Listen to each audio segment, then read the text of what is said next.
Welcome to Somali Nexus, your trusted source for the latest news from Somalia and beyond. I'm Jamal, bringing you today's top stories, breaking updates, and in-depth reports. Stay with us as we take you through the headlines shaping our world today.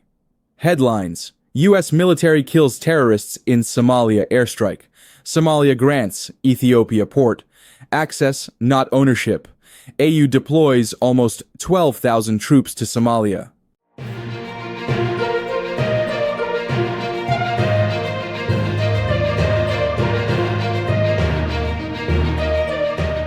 Somalia terrorists killed by U.S. military in airstrike.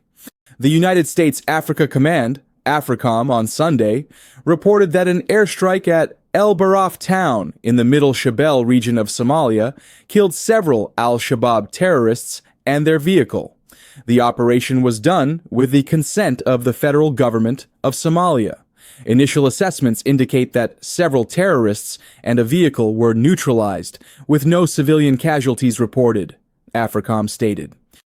The airstrike, which the U.S. military referred to as an act of self-defense, was carried out after a failed attempt by U.S.-trained Danab Somali Special Forces to recapture El Baraf from militants who had seized the town a week ago. Al-Shabaab's associates claimed that American officers were assisting Somali forces in the attack, which was launched from at least 3 sides. However, these reports have not been confirmed. Al-Shabaab has stepped up its counter-offensive over the last few weeks. On Saturday, the group seized the town of Bio Ade, which is around 36 kilometers from Hirshabelle capital, Johar. Before its capture in recent months, the group had not controlled Bio Ade for more than a decade. It is the second U.S. airstrike in the Middle Shabelle region in 1 week, as the attempt to check al-Shabaab's unchecked advance continues. The militants' comeback has sparked fears of a slide back to the situation that prevailed during a government offensive in central Somalia for nearly 3 years.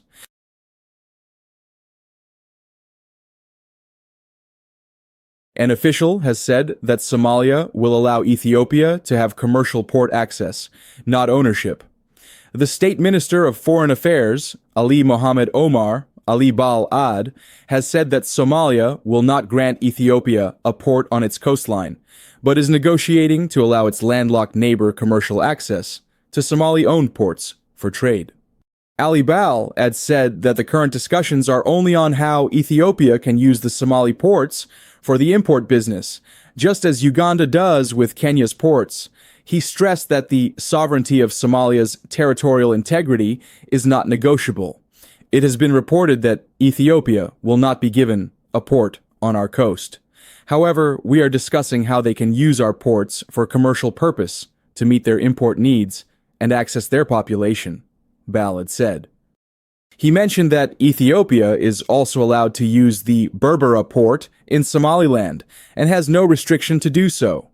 The discussions do not include granting Ethiopia access to any of the Somali ports along the Red Sea, he clarified. The move could be seen to safeguard the economic interests of Djibouti, a close ally of Somalia and Ethiopia, and its present primary gateway for trade through the port. Djibouti gets a lot of revenue from port fees since about 90% of Ethiopia's imports are handled by its ports. The minister Ali Bal had mentioned Mogadishu, Garaad, Hobyo, Barawe, and Kismayo as possible ports of Ethiopia. However, he said the final decision would have to be made based on factors like distance, feasibility, and the potential to serve the southern regions of Ethiopia. The talks to run until June are meant to define how to share the port without compromising on the principles of regional trade and sovereignty. Ethiopia, the second most populous nation in Africa, has for a long time wanted a direct link to the Red Sea to reduce its reliance on Djibouti.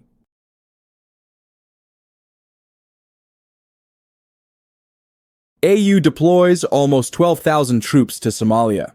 The African Union, AU, has completed its plans to deploy 11,900 personnel for the new AU Support and Stabilization Mission in Somalia, AWSOM, that started in January this year.